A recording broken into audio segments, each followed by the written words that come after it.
हम आपको MZ movie explain में खुशामदीद कहते हैं। आज हम जिस मूवी के मुतालिक बात करेंगे उस मूवी का नाम है। प्लीज़ सबसे पहले मेरे चैनल को लाइक एंड सब्सक्राइब ज़रूर करें।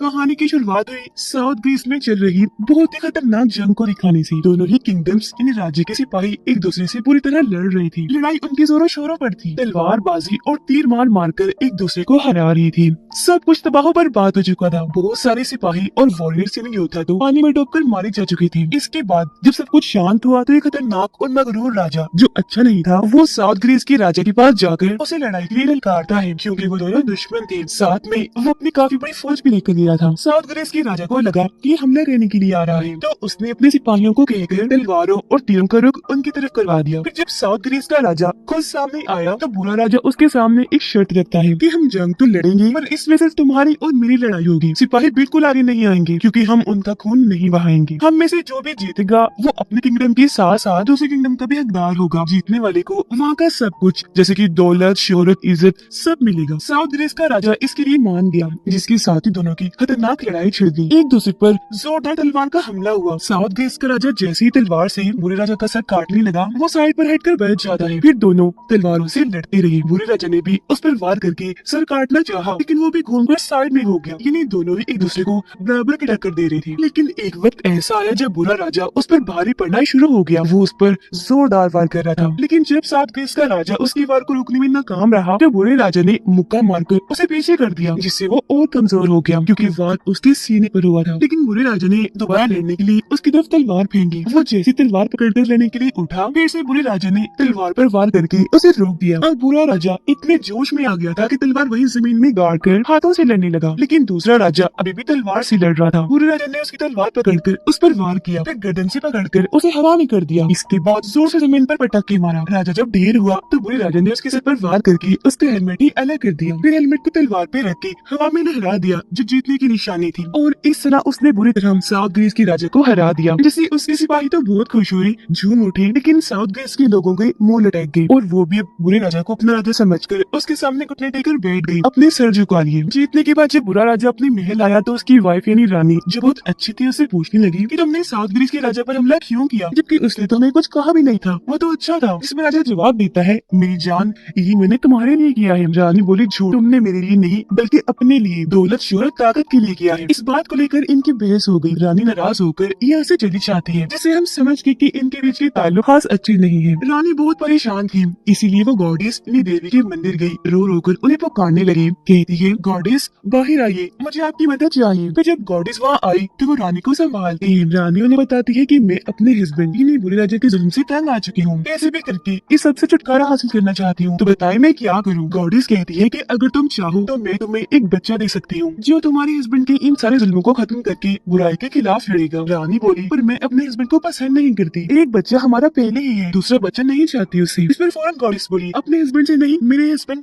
गॉड ज़्यूस से, क्योंकि वो भी ऐसा चाहते हैं। तुम्हारे लिए उनमें हमदर्दी है, तुम उन्हें बहुत पसंद हो, अगर तुम चाहो तो उनका बच्चा पैदा कर लो जो तुम्हारे हस्बैंड के जुल्म से तुम्हें छुटकारा दिलवाएगा और सारी दुनिया से बुराई को खत्म कर देगा। क्योंकि जाहिर सी बात है वो ज़्यूस का बच्चा होगा तो उन जैसी उसमें भी ताकतें होंगी और तुम उस बच्चे का नाम हरक्यूलिस रखना। अब रानी को कैसे भी करके जुल्म से आजाद होना था, इसलिए वो मान गई। रात को जब वो सो रही थी तो ज़्यूस वहाँ उसके पास आई, लेकिन वो देख नहीं रही थी क्योंकि ना नजर आने वाली ताकत बनकर आई थी, जिन्हें रानी महसूस कर लेती है कि यहाँ ज़्यूस है। तब यहाँ बुरा राजा भी आ गया। वो रानी को इस हालत में देखकर इस ना नजर आने वाली ताकत को महसूस कर लेता है। उसे बहुत गुस्सा आया। चादर हटाकर हर तरफ वो ढूंढने की कोशिश करता है पर उसे कुछ नहीं मिलता। वो तलवार हर तरफ मारता है कि अगर कोई ताकत होगी तो तलवार से कटने से मारी जाएगी, पर कुछ नहीं होता। उसे इतना गुस्सा आया कि वो रानी को गले से पकड़कर कहता है, बताओ कौन था वो जो तुम्हारे साथ था। पर रानी कुछ नहीं बताती, बस रोती रहती है। वो समय बुरा राजा बाहर आकर अपने लोगों के सामने जोर जोर से चिल्लाने लगा कि तभी आसमान से आग नीचे आकर गिरती है, जिसके साथ ही बारिश होने लगी। जिस वजह से बुरे राजा को लगने लगा कि ये काम ज़्यूस का हो सकता है, तो आग बगोला होकर वो आसमान की तरफ देखकर जोर जोर से चीखने लगा। ऐसे ही 9 महीने गुजर गए। रानी का बेटा पैदा हो गया, लेकिन राजा उससे नफरत करता था। उसे बहुत गुस्सा था क्योंकि वो जानता था कि ये मेरा बच्चा नहीं है बल्कि किसी और का है। लेकिन फिर भी वो रानी के पास जाकर कहता है कि क्योंकि तुम मेरी वाइफ हो और ये तुम्हारा बच्चा है, इसीलिए मैं इसका नाम अल्साइडस रख रहा हूँ। लेकिन याद रखना, ये हमारे बड़े बेटे की जगह कभी नहीं ले सकता, क्योंकि वो मेरा बेटा है, मेरा खून है और वही अगला राजगद्दी का हकदार है। मेरे बाद राजा वही होगा। जो कहकर राजा वहाँ से चला गया। रानी यह अपने बेटे की तरफ देखकर कहती है, मेरे बेटे का नाम अल्साइडस नहीं बल्कि हरक्यूलिस है, यानी वही नाम जो गॉडेस ने उसे रखने को कहा था। फिर अब ऐसे ही 20 साल गुजर गए, जहाँ हरक्यूलिस यानी अल्साइडस बड़ा हो चुका था, जो इस वक्त प्रिंसेस यानी राजकुमारी के साथ होता है। दोनों एक साथ काफी अच्छा वक्त गुजारते हैं और बहुत खुश थे, क्योंकि एक दूसरे को पसंद करते थे। तभी यहाँ किंग का बेटा यानी अल्साइडस का भाई अपने सिपाहियों के साथ आ गया। अब हालांकि वो भी प्रिंसेस को पसंद करता है, पर उसे कभी बताता नहीं, क्योंकि वो जानता था कि मेरा भाई अल्साइडस उसे और वो अल्साइडस को चाहती है। वो प्रिंसेस को अपने सिपाहियों के साथ भेजकर अल्साइडस को कहता है कि आज हम सारा दिन शिकार पर रहे, जिसके लिए वो मान गया। ये शिकार पर निकल गई, यानी रात हो जाती है और अब ये दोनों अकेले थे। तभी एक तरफ देखकर अलर्ट हो जाते हैं, क्योंकि वहाँ शेर था जो उनकी तरफ देखकर दहाड़ रहा था, हमला करने के लिए बिल्कुल तैयार था। पर उसे देखकर अल्साइडस नहीं डरता। वो अपना रॉड लेकर धीरे धीरे आगे बढ़ा, उसका काम तमाम करने के लिए। शेर दहाड़ता हुआ आगे बढ़ा। वो अल्साइडस पर झपटने ही वाला था कि तभी रॉड से उसे मारकर अल्साइडस ने पीछे कर दिया। वो इतना बहादुर था कि शेर की पीठ पर भी चढ़कर उसे गिराने की कोशिश करता है, लेकिन शेर ने जैसे खुद को छुड़वाया, अल्साइडस ही नीचे गिर गया। शेर उसे खाने के लिए जैसे आगे बढ़ा, अल्साइडस ने उसकी मुंह में रॉड डालकर उसे रोक कर रखा, लेकिन जाहिर है शेर इतना ताकतवर था कि वो रॉड ही टूट गया। इससे पहले कि शेर अल्साइडस को निगल जाता, वो ही शेर को बड़ी सी मजबूती से पकड़ लेता है, उसे दबोच के रखता है। शेर खुद को आजाद करवाने की भी बहुत कोशिश कर रहा था, लेकिन अल्साइडस के ताकतों के आगे वो टिक नहीं पाया। उसका दम घुट गया। गले की हड्डी टूटने से वो वही मरकर ढेर हो जाता है। और बहादुरी के लिए ये शेर की खाल निकाल कर अपने पास रख लेते हैं। फिर जब महल वापिस आई तो अल्साइडस का भाई कुछ सेकंड में बहादुर बनने और सारा क्रेडिट खुद लेने के लिए शेर को मारने की झूठ मूठ कहानी सुनाने लगता है, जो बताकर वो शेर की खाल सबको दिखा रहा था कि इसे मैंने कैसे मारा। यह अल्साइडस सच नहीं बताता, बल्कि अपने भाई की हाँ में हाँ मिलाता है कि इसने ही शेर को मारा है, क्योंकि वो अपने भाई के खिलाफ जाना नहीं चाहता था। लेकिन यहाँ रानी और प्रिंसेस जो ये जानती थी कि अल्साइडस बहादुर है जबकि उसका भाई डरपोक, उन्हें ये बात मशकूक लगती है। इसी वजह से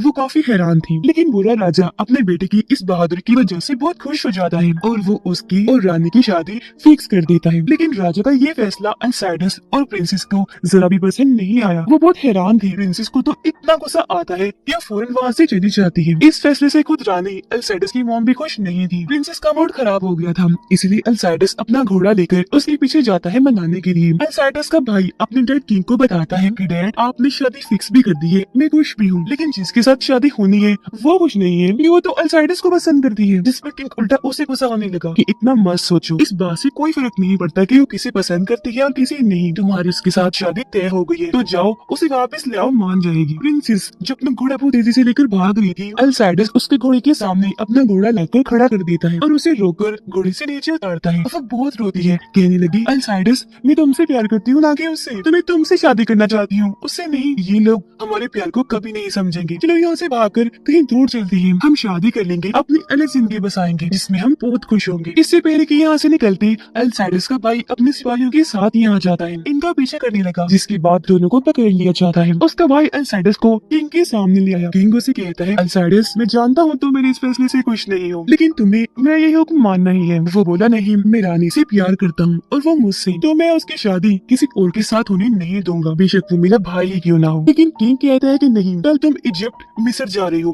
कैप्टन के साथ, क्योंकि वहाँ जंग चल रही है और वो जगह इतनी खतरनाक थी कि वहाँ से कोई भी बचकर वापस नहीं आता, इसलिए किंग उसे वहाँ भेज रहा था ताकि वो मारा जाए, क्योंकि जाहिर है अल्साइडस उसका बेटा नहीं था, तो किंग उसे नफरत करता था। अब हालांकि वो चाहता नहीं था, लेकिन क्योंकि किंग का हुक्म था तो उसे मानना ही पड़ता है। पर साथ में वो ये भी कहते हैं कि देखना ये जंग मैं ही जीत कर आऊंगा और पूरे चांद की रात को प्रिंसेस से शादी भी कर लूंगा, क्योंकि वो सिर्फ मेरी है। अब जाते जाते वो अपनी मोम से मिला और यहाँ पहली बार उसे ये राज पता चलता है कि मैं किंग का नहीं बल्कि ज़्यूस का बेटा हूँ। यह रानी उसे रो रो के बताती है कि बेटा ऐसा होना मजबूरी था, तुम्हें इसलिए पैदा किया गया है ताकि तुम अपने सुतेरे बाप किंग के जुल्मों को खत्म करके बुराई का भी जड़ से खात्मा करो, और तुम्हारा नाम अल्साइडस नहीं हरक्यूलिस है। लेकिन क्योंकि वो जल्दी में था तो उनकी बात पर गौर किए बगैर ही इजिप्ट के लिए रवाना हो जाता है। काफी टाइम के बाद ही वहाँ पहुंचे। पूरा ही इलाका रेगिस्तानी था, लेकिन वहाँ पर कैनिबल्स यानी आदमखोर लोग इन पर हमला कर देते हैं। इनके बीच खतरनाक जंग छिड़ गई, जिनमें कैनिबल ही पहाड़े पड़ रहे थे और वो इनकी बहुत सारे लोगों को मार गिराते हैं और वहाँ जमीन पर उनकी लाशों का ढेर लगा लग जाता है। बचे हुए लोग जब अंदर केव इन्हीं गार में गए तो वहाँ भी अचानक उन पर तीरों का हमला हो जाता है, लेकिन ये लोग अपने अपने शील्ड्स आगे करके जैसे तैसे खुद को बचाते हैं, जिसके बाद दोनों फौजें एक दूसरे के आमने सामने आकर जोरदार हमला कर देती हैं। अपने अपने रॉड से और तलवारों से एक दूसरे को मार गिरा रही थी। इसमें अल्साइडस की फौज कमजोर पड़ती नजर आ रही थी। देखते देखते उनके सभी सिपाही मारे गए सिवाय अल्साइडस और उसके खास आदमी के। वो बड़ी बहादुरी से बाकी फौज से लड़कर उनका मुकाबला करते हैं। अब दूसरी फौज का एक लीडर भी था जो अपने आदमी से पूछता है कि इन सभी अल्साइडस कौन था, यह कौन है, जिंदा है कि मर गया। इसमें वो आदमी बताता है कि अल्साइडस तो मर गया। जो सुनकर लीडर नकली अल्साइडस का हेलमेट लेकर किंग इन्हीं अल्साइडस के डैड को बेचता है। ये देखो, हमने वादा पूरा कर दिया अल्साइडस को मारकर, जिसका मतलब कि ये सारे चाल इनकी थी उसे मरवाने के लिए। अब लीडर दोनों को कहता है कि मैं जानता हूँ तुम बहुत अच्छे वॉरियर्स योद्धा हो, मैंने तुम्हें भी मारना था, अपनी बहादुरी से तुम बच गए। अब अगर तुम जीना चाहते हो तो मैं तुम्हें नई जिंदगी दे सकता हूँ, तुम्हें छोड़कर तुम्हें हमारा गुलाम बन के रहना होगा। मगर मैं ये भी चाहता हूँ कि तुम गुलाम बनना कभी पसंद नहीं करोगे, उससे बेहतर तुम वॉरियर की हैसियत से मरना पसंद करोगे। तो लो, मैं तुम्हें मारने लगा हूँ। अब इससे पहले वो अल्साइडस की साथी को मारता, अल्साइडस उसे रोककर कहता है कि रुक जाओ, हम जीना चाहते हैं लेकिन तुम्हारे गुलाम बन के नहीं। तुम ऐसा करो, हमें भेज दो, हमें भी नई जिंदगी मिल जाएगी और तुम्हें पैसा। लीडर हैरिस से पूछता है कि तुम्हारा नाम क्या है और तुम कौन हो। इस पर वो जवाब देता है कि मेरा नाम हरक्यूलिस है। लीडर गुस्से में मुक्का मारकर उसे बेहोश कर देता है। महल में अल्साइडस की मौत की खबर फैल जाती है। इस वजह से वहाँ शोक का माहौल था, खास तौर पर रानी और प्रिंसेस के लिए। वो बहुत रोती है लेकिन चाहकर भी कुछ नहीं कर सकती थी और लीडर अल्साइडस और उसके साथी को बेच देता है। यहाँ उसके साथी को भी पता चल गया था कि किंग ने जानबूझकर हमें मरवाने के लिए यहाँ भेजा है और उसे ये बात समझ नहीं आ रही थी कि वो अपने ही बेटे अल्साइडस को मरवाना क्यों चाहेगा। इसीलिए अल्साइडस से पूछता है कि आपने कहा मैं हरक्यूलिस हूँ, जबकि आपका नाम तो अल्साइडस है, तो ये किसका नाम लेकर आपने खुद को बताया। इस पर वो जवाब देता है कि मैं खुद नहीं जानता इस बारे में, ये नाम मैंने अपनी मॉम रानी से सुना था। हरक्यूलिस इसलिए बता दिया ताकि मेरे डैड किंग को लगे कि मैं मर गया हूँ। फिर यहाँ से आजाद होकर मैं वापस महल जाऊंगा और प्रिंसेस जो मेरी मोहब्बत है उसे शादी कर लूंगा। वो साथी कहता है जनाब, ये काम जितना कहने में आसान है उतना ही मुश्किल है, क्योंकि आपने तो सिर्फ महल की दुनिया देखी है, जबकि मैं बाहर की खतरनाक दुनिया से वाकिफ हूँ। हम यहाँ से निकलकर वापस कभी नहीं जा सकते। जिस पर वो उसे हौसला देता है कि घबराओ नहीं, बस मुझ पर भरोसा रखो, हम महल लाजमी जाएंगे। अब क्योंकि दोनों गुलाम थे इसीलिए लड़ाई के लिए उन्हें जंग के मैदान में उतारा जाता है। पहले अल्साइडस का साथी गया जो शुरू में तो मार खाता है, लेकिन फिर उस पर अपना कंट्रोल करके मारकर उसको अधमरा कर देता है, जिसके बाद अल्साइडस को लड़ने के लिए उतारा जाता है। आते ही आदमी अल्साइडस पर हमला करके उसे दो खंबे के साथ लगा देता है, लेकिन अल्साइडस ऊपर होकर उस पर टांगों से वार करता है। दोनों एक बार फिर आमने सामने आए। अल्साइडस मुक्कों से टांगों से मार मारकर उसे अधमरा कर देता है, फिर उठाकर उसे इतना पटकता है कि उसकी हालत खराब हो गई। फिर अल्साइडस उसकी बाजू तोड़कर वहीं गिरा देता है। वो जीत गया था, इसलिए वहाँ हर तरफ हरक्यूलिस हरक्यूलिस के नारे लगते हैं, उसकी वाह की जाती है। उधर रानी जब एक जगह पर बैठकर दुआ कर रही थी तो वहाँ किंग आया जो उससे पूछने लगता है कि बताओ अल्साइडस किसका बेटा है, उसका बाप कौन है, एक है या कितने हैं। इस पर रानी फौरन बोली है तो एक ही, लेकिन उसे भी किसी मकसद के लिए पैदा किया गया था, पर क्योंकि मेरा बेटा अल्साइडस तो नहीं रहा तो उसका अधूरा काम मैं पूरा कर देती हूँ। तुम्हारे जुल्मों से बचने के लिए तुम्हें मार कर। इतना कहकर वो खंजर से किंग पर वार करने लगी, लेकिन उसने रानी का हाथ पकड़कर हमला रोक दिया। पूछता है कि बताओ वो कौन था, जिस पर रानी अब जाकर उसे बता ही देती है कि वो ज़्यूस है। तुम्हारे जुल्मों से बचने के लिए, तुम्हारा खात्मा करने के लिए उन्होंने मुझे एक बेटा दिया था। जो बताकर वो हंसने लगी। किंग को बहुत गुस्सा आ गया। वो उसे खंजर को रानी के अंदर घुसा देता है, जिससे उनकी मौत हो जाती है। लेकिन मरते मरते वो किंग को कहती है कि तुमने ज़्यूस के बेटे को मारा है, वो बहुत गुस्से वाले और ताकतवर है, तो अब अपने खैर मनाना, उनके गुस्से से तुम कभी नहीं बच सकती, तुम मारे जाओगे देखना। अब किंग सबसे ये बात छुपा के रखता है कि मैंने उसे मारा। हर तरफ ये अफवाह फैला देता है कि रानी अपनी बेटी अल्साइडस की मौत के गम में मारी गई। हरक्यूलिस गुलामों के मालिक को कहता है कि तुम यहाँ से भी और ज्यादा पैसे कमा सकती हो अगर तुम हमें ग्रीस ले जाओ तो। वहाँ पर इस तरह की छोटी मोटी लड़ाइयाँ नहीं होती, बल्कि दूर दूर से लोग आते हैं लड़ाई देखने के लिए। बहुत बड़ी लड़ाइयाँ होती हैं। अब हम दोनों वहाँ जाकर तुम्हारी तरफ से 6 आदमियों के साथ लड़ेंगे और ये 6 लोग वो हैं जो कभी नहीं हारे, तो जाहिर है उनका मुकाबला देखने कौन नहीं आएगा। अब अगर तुम उनसे जीत गए तो हमें आजाद कर देना, जबकि तुम तो मालामाल हो ही जाओगे। जिस पर गुलामों का मालिक मान गया। लेकिन वहाँ जाने से पहले ये दोनों प्रैक्टिस के तौर पर 2 खतरनाक वॉरियर से लड़ते हैं, जिन्हें भी आज तक किसी ने हराया नहीं था।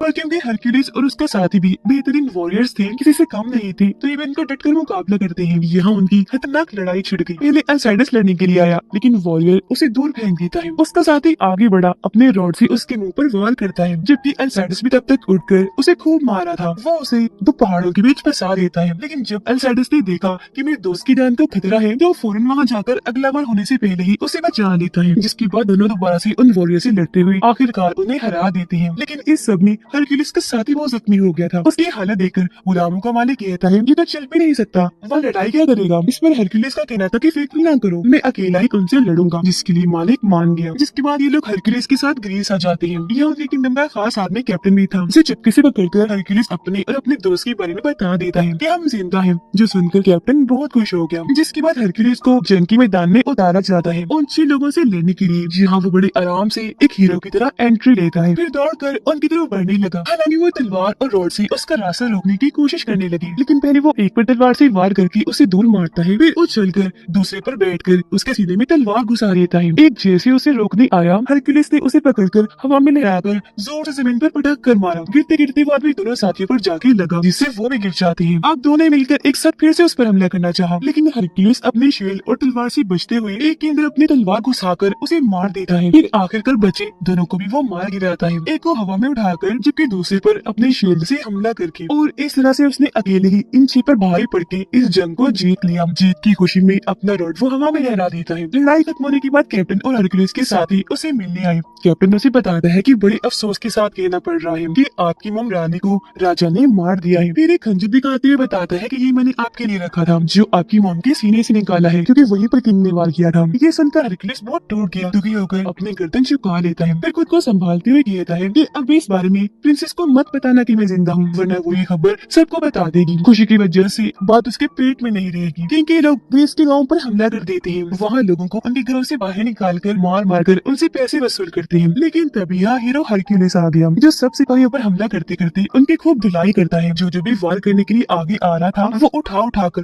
पटक पटक कर उन्हें दूर मारा था, जो देखकर बाकी सिपाही वहाँ से भाग गए। अब उसे इतना बहादुर पाकर गाँव वाले पहचान लेते हैं कि ये कौन है। कहते हैं you are Hercules, son of Zeus god, तो तुम भी एक गॉड हुए। इस पर वो कहता है कि नहीं, मैं गॉड नहीं, आम सा इंसान हूँ। जिसके बाद वो किंग के पास मैसेज भेजता है कि अगली बार इस तरह की हरकत मत करना, कमजोरों पर जुल्म करने की। अब किंग को पता चलता है कि मेरा सिपाही यानी अल्साइडस का साथी जिंदा है, लेकिन उसके साथ एक हरक्यूलिस नाम का आदमी है। तो वो उन दोनों को पकड़ने का हुक्म देता है, पर वो ये नहीं जानता था कि वो हरक्यूलिस और कोई नहीं बल्कि उसका सुरीला बेटा अल्साइडस है। उसका साथी हरक्यूलिस को एक बूढ़ी औरत के पास लेकर गया, जो और कोई नहीं बल्कि गॉडेस है। वो उसे कहती है कि अगर तुम चाहो तो प्रिंसेस से शादी करके अपनी जिंदगी गुजार सकते हो, लेकिन हकीकत तो ये है कि तुम्हारी जिंदगी का मकसद कुछ और है, जो तुम्हें तुम्हारी मोहब्बत से बहुत दूर लेकर चला जाएगा। लेकिन हाँ, तुम अपने डैड ज़्यूस पर भरोसा रखो, वो तुम्हें ताकत देंगे जिसे तुम उस किंग का खात्मा कर देना। इस पर गुस्से में हरक्यूलिस बोला कि जब सारे लोगों को मारा जा रहा था, जब मेरी मोम को मारा गया, तब मेरे डैड ज़्यूस कहाँ थे? तब उनको होश नहीं थी, वो नहीं बचा सकते थे उन सबको। गॉडेस बोली वो हमेशा तुम्हारे साथ है, बस तुम्हें उन पर भरोसा करने की जरूरत है, ताकि वो तुम्हें खुद ही दे देंगे। उधर अल्साइडस का भाई प्रिंसेस पर दबाव डालता है कि मान जाओ, शादी कर लो मुझसे। इस पर वो कहती है कि कभी सोचना भी मत, मुझे तुम बिल्कुल भी पसंद नहीं हो, मैं मरना पसंद करूंगी, तुमसे शादी करने से बेहतर। जिसके बाद प्रिंसेस वहाँ से जाकर छत से कूदकर अपनी जान लेने की भी कोशिश करती है, लेकिन तभी कैप्टन वहाँ आकर उसे बचा लेता है और अब उससे बता ही देता है कि अल्साइडस जिंदा है और जो हरक्यूलिस है वो अल्साइडस है। और फिर अगले ही दिन दोनों फिर से एक दूसरे के आमने सामने आ जाते हैं, क्योंकि काफी टाइम के बाद मिली थी, तो बहुत खुश होने के साथ साथ जज्बाती हो गई थी, उनकी आंखें भर आई थी, इसलिए गले से लग जाते हैं। किंग अगले दिन कैनिबल्स के लीडर को वहाँ बुलाकर पूछता है कि मेरे किंगडम का वो साथी जिंदा कैसे रह गया और उसके साथ ये हरक्यूलिस कौन है। कैसे भी करके मुझे दोनों लोग चाहिए, ढूंढो इनको। काफी ढूंढने के बाद आखिरकार हरक्यूलिस को ढूंढ लिया जाता है। उसका भाई खुद आता है हरक्यूलिस को पकड़ने के लिए, लेकिन वो ये देखकर काफी हैरान रह गया कि मेरा भाई ही हरक्यूलिस है। जिसके बाद उस पर हमला करने के बाद बंदी बनाकर उसे अपने साथ ले जाते हैं और उसे सबके सामने भारी पत्थरों से मजबूत जंजीरों के साथ बांध दिया जाता है। फिर उस पर बहुत जुल्म किए जा रहे थे, थोड़े से उसे मारा जा रहा था। अब किंग को से घूर कर सब लोगों को बताता है कि देखो, ये ज़्यूस का बेटा है हरक्यूलिस, जो खुद बंधा हुआ है, मार खा रहा है, अपनी जान बचा नहीं सकता, तुम लोगों की खाक बचाएगा। ये कहकर वो उसे और मरवाता है। फिर कैप्टन को भी मरवा देता है, क्योंकि वो हरक्यूलिस का साथी था। और अब किंग जैसे उसके दूसरे साथी को मरवाने वाला होता है, हरक्यूलिस आसमान की तरफ देखकर अपने डैड का नाम लेता है, ज़्यूस, मुझे आप पर भरोसा है। उसका ये कहना ही था कि हरक्यूलिस के अंदर अलग ही ताकत आ गई, जबकि बादल भी गरजने लगे। हरक्यूलिस इतना मजबूत हो गया कि जोर लगाकर वो अपनी जंजीरों को भी तोड़ लेता है, लेकिन जंजीरों के साथ दो भारी पत्थर भी टूट गई। अब उसका ये रूप देखकर सब दंग रह गए। किंग उसे मारने का हुक्म देता है, लेकिन जो कोई भी आगे आ रहा था वो उन पर पत्थरों से हमला करता जा रहा था। बाकी लोग डरकर वहाँ से भाग गए, जिससे वहाँ अफरा तफरी मच जाती है। जंजीरों को घुमा घुमा कर वो पत्थरों से सभी सिपाहियों को मारता जा रहा था। ऐसे उसने बहुत सारे लोगों को उठा कर पटक कर मार दिया, जिसका फायदा उठाकर किंग अपने बाकी लोगों को लेकर वहाँ से भाग गया। हरक्यूलिस अपने बाकी साथियों को लेकर किंग से लड़ने के लिए निकल जाता है। और ये वही पूरे चांद की रात थी जब प्रिंसेस के की शादी उसके भाई से होने वाली थी, लेकिन अभी वो इनकार कर रही थी। अब हरक्यूलिस किले के सिपाहियों के पास आया, कहता है अब तुम्हें सही और गलत का फैसला करना है, तुम्हें किंग या मुझ में से किसी एक को चुनना है। वो जालिम मतलबी किंग है जो कि मैं आप सबका प्रोटेक्टर, ख्याल रखने वाला, सबको बचाने वाला, जिसमें अब जाहिर है वो सिपाही हरक्यूलिस का ही साथ देते हैं, उसी के लिए नारे लगाते हैं। और अब हरक्यूलिस इन सबको लेकर किंग के महल में गया। किंग और उसके बेटे को लेने के लिए चैलेंज करता है। किंग बाहर आया, कहता है कि मेरा बेटा तो प्रिंसेस तुम्हारी मोहब्बत से शादी करने के लिए गया हुआ है, तो लड़ाई के लिए सिर्फ मैं आया हूँ। जो कहकर वो छोटी सी मशाल फेंकवा कर हरक्यूलिस और उसके सिपाहियों के चारों तरफ आग लगवा देता है और फिर अपने सिपाहियों को हरक्यूलिस के सिपाहियों पर हमला करने के लिए कहता है। लेकिन हरक्यूलिस उसे रोककर कहता है स्टॉप, रुक जाओ, ये जंग तो तुम्हारी और मेरी है ना? तो बस तुम्हें और मुझे ही लड़ना चाहिए और हम में से जो भी जीतेगा वो इस किंगडम का राजा होगा और फिर सब कुछ उसे ही मिलेगा, ये महल भी, सारे सिपाही भी। इस पर किंग कहता है कि नहीं हरक्यूलिस बेटा, मैं तुमसे कैसे लड़ सकता हूँ, तुम तो मेरे बेटे हो। इस पर वो जवाब देता है कि नहीं, मैं तुम्हारा बेटा नहीं हूँ, मैं तो उसका बेटा हूँ जो पूरी दुनिया पर राज करता है, ज़्यूस का बेटा हूँ, हरक्यूलिस। जिसके साथ ही दोनों फौजी आमने सामने आकर एक दूसरे से लड़ने लगते हैं, जो देखकर हरक्यूलिस अपनी तलवार ऊपर आसमान की तरफ उठाता है, जिससे आसमान में कड़कने वाली सारी बिजली उसकी तलवार में आ गई। ये ताकत हासिल करती वो बिजली को वो चारों तरफ लहरा देता है। किंग के सिपाही जैसे बिजली की लपेट में आए सबकी मौत हो जाती है, क्योंकि ये झटके बहुत ही खतरनाक थे और ऐसे उसने सभी सिपाहियों को मार गिराया। जिसके बाद अंदर जाकर हरक्यूलिस और किंग की लड़ाई छिड़ गई। दोनों तलवारें चला चलाकर खूब लड़ रहे थे, बराबर लड़ाई चल रही थी, पर एक वक्त पर किंग उस पे भारी पड़ गया। वो हरक्यूलिस को बहुत मारता है, फिर जैसे दोबारा दोनों लड़ने लगे वो टांग मारकर हरक्यूलिस को दूर गिरा देता है। किंग उसे लड़काता है, जैसे वो उठा किंग फिर से उसे मारने लगा, लेकिन अब की बहुत बड़ी हिम्मत करके किंग की हर वार को वो रोक रहा था। फिर जोर से जमीन पर पटक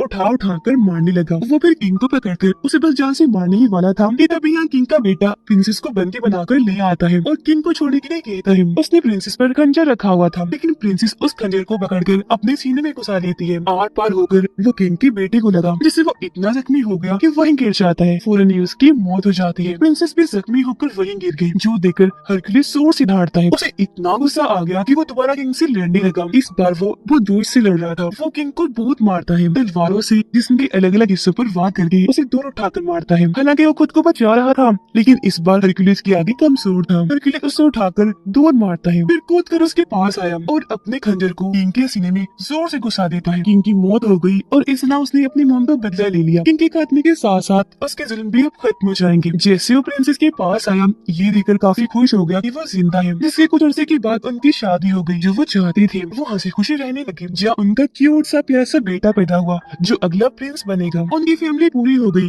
और वो बहुत खुश थी। उनकी हैप्पी सी लाइफ को दिखाते हुए इस मूवी की भी हैप्पी सी एंडिंग हो जाती है।